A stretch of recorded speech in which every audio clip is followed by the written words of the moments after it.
आज एक मरतबा फिर GHQ में पार्लिमानी वफूद को इस वक्त की जो अफगानिस्तान की सूरत हाल है, पाकिस्तान में इंटरनल चैलेंजेस, एक्सटर्नल जो सूरत हाल है, हम देखते हैं भारत क्या कर रहा है, इस हवाले से ब्रीफिंग दी गई है। पहले भी हमने देखा 1 जुलाई को पार्लियामेंट में आकर इस तरह ब्रीफिंग दी गई थी और बुनियादी पैगाम उस वक्त भी ये था कि हमारे अंदर तकसीम नहीं होनी चाहिए। सियासत अब बदल रही है, दुनिया की सियासत बदल रही है और बड़े वक्त पर ये सब चीज़ें बताई गई थी और फिर हमने देखा कितनी तेज़ी से सूरत हाल बदली है। कोई भी नहीं प्रेडिक्ट कर रहा था इतनी जल्दी अफगान हुकूमत गिर जाएगी और काबुल तक पहुंच जाएंगे तालिबान। अब उसके बाद इस वक्त इनखला जारी है अमेरिका का और इत्तेहादी अफवाज का तकरीबन मुकम्मल हो गया है सारा मामला। और जो डेडलाइन थी, जो बाइडन ने कहा जी हमने इसको मीट करना है, 31 अगस्त से पहले हमने निकल आना है। अब उसमें पाकिस्तान का किरदार बड़ा अहम है। सारी दुनिया पाकिस्तान की तरफ देख रही है, बड़ा माइन्यूटली, बड़े गौर से देखा जा रहा है कि पाकिस्तान क्या कर रहा है, क्या होता है। प्रोपेगेंडा अपनी जगह जारी है, इसी तरह तस्वीर वायरल कर दी जाती हैं जी ये कि जी फौज किस तरह से आ गई, अमेरिकी फौज इस्लामाबाद में क्यों आ गई, क्या हो रहा है, ये बातें पूछी जाती हैं, सवाल पूछे जाते हैं। वर्ल्ड फूड प्रोग्राम पाकिस्तान को सराहा रहा है, खुराक की तरसील बहुत ज़्यादा ज़रूरी है, उसके लिए पाकिस्तान किरदार अदा कर रहा है, वरना 1,40,00,000 लोग भूख से मर सकते हैं अफगानिस्तान में, ये वर्ल्ड फूड प्रोग्राम कह रहा है। WHO ने अभी अद्वियात भेजी हैं, जो ज़रूरी चीज़ें हैं वो भेजी हैं, उसमें भी पाकिस्तान फैसिलिटेट कर रहा है। अच्छा, अब बाबर डोगर साहब, इस वक्त जो सूरत हाल है वो बड़ी क्रिटिकल है क्योंकि पाकिस्तान पर जिम्मेदारी भी बहुत है। पाकिस्तान दुनिया को समझा भी रहा है क्योंकि हमने देखा है सबसे ज्यादा हम मुतासिर हुए हैं कि किसी तरह से अब ये ना हो कि दुनिया यहां से निकल रही है और बस मुंह मोड़ ले और पीछे तबाही छोड़ जाए। तो किसी ना किसी तरह यहां पर अमन के लिए, और वो बातें दुरुस्त साबित हो रही है, अमेरिका को भी समझ आ रही है कि अगर हम तालिबान को बिल्कुल ही एक साइड लाइन लगा देंगे तो यहां दाइश है, तो बजाय इसके कि उसका खात्मा किया जाए, दहशतगर्दों का खात्मा किया जाए, हम अगर बिल्कुल ही कट ऑफ हो गए, एक ताल्लुक तो उन्होंने बना के रखा हुआ है तालिबान से। देखिए उसामा साहब, अमेरिका जो है वो एक बार फिर गलती कर रहा है। माजी में भी अमेरिका ये कोशिश करता रहा है कि जनाब अफगानिस्तान में इंडियन हेजमनी कायम हो, इस खिते में इंडिया जो है उसकी चुराहट हो और अमेरिका जब जाए तो वो सारे खिते की चुराहट इंडिया को देके जाए। अच्छा, उसका रिजल्ट ये निकला कि अफगान फौज की ट्रेनिंग इंडिया ने की, जॉइंट एक्सरसाइज वो उनके साथ करता रहा और सारी इन्वेस्टमेंट उस फौज पे की जो कि अफगान तालिबान के सामने 1 घंटा भी ठहर नहीं सकी और बगैर गोली चलाए उन्होंने सारा अफगानिस्तान जो है वो फतह कर लिया। अब दूसरी तरफ दाइश है। आप फॉरेन पॉलिसी मैगजीन पढ़ें, फॉरेन पॉलिसी मैगजीन ने खुद वाज़े तौर पर यह लिखा कि श्रीलंका में जो अटैक हुए थे उसके पीछे दाइश था और दाइश को इंडिया सपोर्ट कर रहा था। ये फॉरेन और खुद अमेरिकन डिप्लोमेट्स ने कहा कि दाइश जो है, दाइश के और इंडिया के ताल्लुकात हैं। यहाँ तक कि दाइश के इंडिया में जो ऑफिसेज हैं वो भी इंडियन गवर्नमेंट ने खुलवाए हैं। तो दाइश को इंडिया अफगानिस्तान में भी, पंजशेर में भी, इधर उधर जो है वो इंडिया सपोर्ट करता रहा। ऐसे तमाम एलिमेंट्स को जिनको वो समझता है कि जिनके ज़रिए से वो तालिबान की गवर्नमेंट तंग कर सकते हैं या तालिबान में अफगानिस्तान में खाना जंगी हो सकती है, वो सारे एलिमेंट्स, चाहे वो पंजशेर का इलाका है, चाहे वो दाइश है, IS है, उसको इंडिया या TTP है, उसको इंडिया सपोर्ट कर रहा है, इंडिया बैक कर रहा है। और इंडिया जो है उसके अज़ाइम यही है कि अफगानिस्तान में खाना जंगी हो, अफगानिस्तान में अमन ना हो, क्योंकि अगर अफगानिस्तान में अमन नहीं होगा तो उससे ऑफकोर्स पाकिस्तान जो है उसका भी अमन खलल पड़ेगा, पाकिस्तान डिस्टर्ब होगा।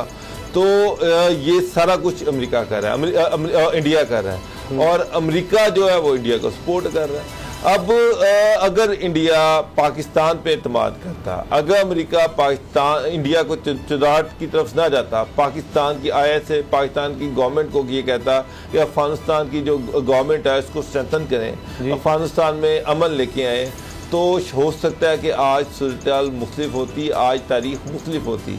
लेकिन अमेरिका ने पाकिस्तान पे एतमाद नहीं किया और उसका खमियाजा अमेरिका भी भुगत रहा है और सारी दुनिया भुगत रही है। आज फिर मैं ये कह रहा हूँ कि अगर अमेरिका पाकिस्तान पे एतमाद करता है, पाकिस्तान की बात को मानता है, पाकिस्तान की बात को अहमियत देता है, तो दुनिया में अमन हो सकता है, अफगानिस्तान में अमन हो सकता है, इस खिते में भी अमन हो सकता है। आज मोइज यूसुफ जो है, जो उन्होंने बड़ी अच्छी एक बात की है। उन्होंने कहा कि अगर दुनिया ने अफगानिस्तान को रिकॉग्नाइज ना किया तो फिर सारी दुनिया में एक और 9/11 हो, फिर दुनिया में एक और 9/11 हो सकता है, यानी कि एक और इस तरह का इंसिडेंट हो सकता है। उसकी वजह यह है कि अफगानिस्तान में दाइश भी है, TTP भी है, वहाँ पर बेतहाशा दहशतगर्द तंजीमें जो है वो मौजूद हैं और ये एक बड़ा चैलेंज है। अगर तालिबान को दुनिया सपोर्ट करती है, दुनिया उनके पीछे खड़ी होती है, वो मायदा किया हुआ है उन्होंने, वो अपने मायदे पे कायम है कि वो अफगानिस्तान की सरजमीन को किसी मुल्क के खिलाफ दहशत गर्दी के तौर पर इस्तेमाल नहीं होने देंगे। लेकिन मसला ये है कि आप उनको इत्मीनान दें, आप उनको सपोर्ट करें तो वो रिजल्ट देंगे। तो अगर अमेरिका का मुतमईन नज़र कुछ और है, अगर वो ये चाहता है कि अफगानिस्तान में खाना जंगी हो और वो ये चाह रहा है कि उसके जाने के बाद खिते में स्टेबिलिटी ना आए और इंडिया के साथ जो गठजोड़ है वो इसी तरह कायम रहता है, तो मैं फिर इस इलाके की बड़ी बदकिस्मती होगी। अब ये बात गुलाम मुर्तज़ा साहब बड़ी अजीबोगरीब है कि कहते हैं ना परसेप्शन बहुत बड़ी चीज़ होता है कि आपका इमेज क्या बन जाता है। अब देखिए, अगर पाकिस्तान को आप इल्ज़ाम देने की कोशिश करते हैं, मीडिया में भी दीगर और दूसरी चीज़ों में प्रोपेगेंडा किया जाता है, तो फिर इराक की सूरत हाल का जिम्मेदार कौन है? वहाँ देख लें क्या हालात हैं, अफगानिस्तान से कोई मुख्तलिफ तो नहीं है।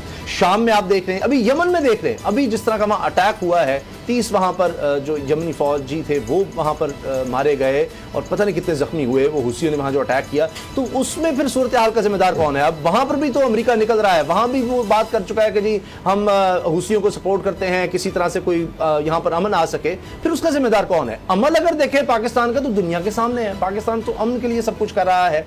और ये जो अभी फौज की तस्वीरें, अमेरिकी फौजियों की तस्वीरें दिखाई जा रही है, वो भी तो इनखला की हैं। क्या उनको अफगान तालिबान ने नहीं रास्ता दिया?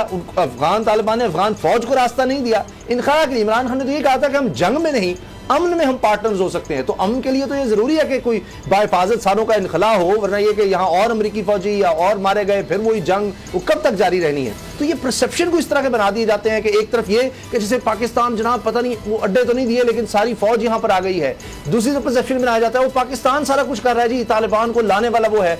हकीकत यह है कि अब भी अफगानिस्तान की तरफ से पाकिस्तान पर अटैक हुआ है अभी हाल ही में, और उसमें 2 हमारे फौजी जवान शहीद हो गए हैं, पाकिस्तानी जो चौकी पर अटैक हुआ है। यानी हकीकतें, फैक्ट्स कुछ और होते हैं, परसेप्शन बिल्कुल और बना दिया जाता है। स्ट्रेटेजिकली पाकिस्तान आपको पता है कि एक ऐसी लोकेशन पर वाक़या है जहां पे इस तरह की इल्ज़ामात भी पाकिस्तान पर लगते रहे हैं और लगते रहेंगे, लेकिन इसके साथ साथ पाकिस्तान अपनी कुर्बानियां देता रहा है और देता रहेगा। गुज़िश्ता अगर हम 10-15 दिनों को देख लें, 15 अगस्त के बाद से दिन ब दिन जो सूरत हाल डेवलप होती रही, पाकिस्तान के ऊपर अमेरिका की जानिब से इल्ज़ाम तलाशियाँ भी की जाती रहीं, तो काम तो पाकिस्तान आया उनके। कल अगर अमेरिकन फोर्सेस को इनखला के वक्त यहाँ पे नेटो फोर्सेस को किसी को शेल्टर दिया तो पाकिस्तान ने दिया, ले जाता है ना अमेरिका इनको इंडिया में और वहाँ उतार देता है। और वहाँ ये 7 जो लोग आए हैं इनको अभी तक तो हमने रिफ्यूजी स्टेटस किसी को नहीं दिया। कोई भी शख्स यहाँ पे अभी as an Afghan refugee registered नहीं हुआ, लेकिन इनके साथ तो अफगान है जो उनके तर्जमान हैं, खानसामे हैं, उनके लिए काम करते रहे हैं मुख्तलिफ तरह के, तो वो उनको बसाने के लिए अभी यहाँ रखा है।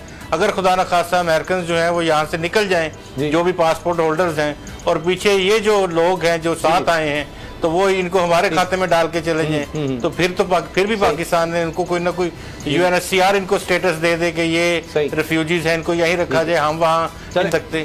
तो कुर्बानियां ये देखें कि हर रोज कुर्बानियों का जो आज की ब्रीफिंग दी गई है, उम्मीद है कि अब एक यूनिफाइड रिस्पांस जो है सियासतदानों को भी नजर आएगा और ऐसे बिला वजह बयान नहीं दिए जाएंगे, क्योंकि सबकी नजरें, सारी दुनिया की नजरें इस वक्त पाकिस्तान पर लगी हुई है अफगान सूरत हाल की वजह से। सब्सक्राइब करें और बेल दबाएं ताकि कोई खबर रह न जाए।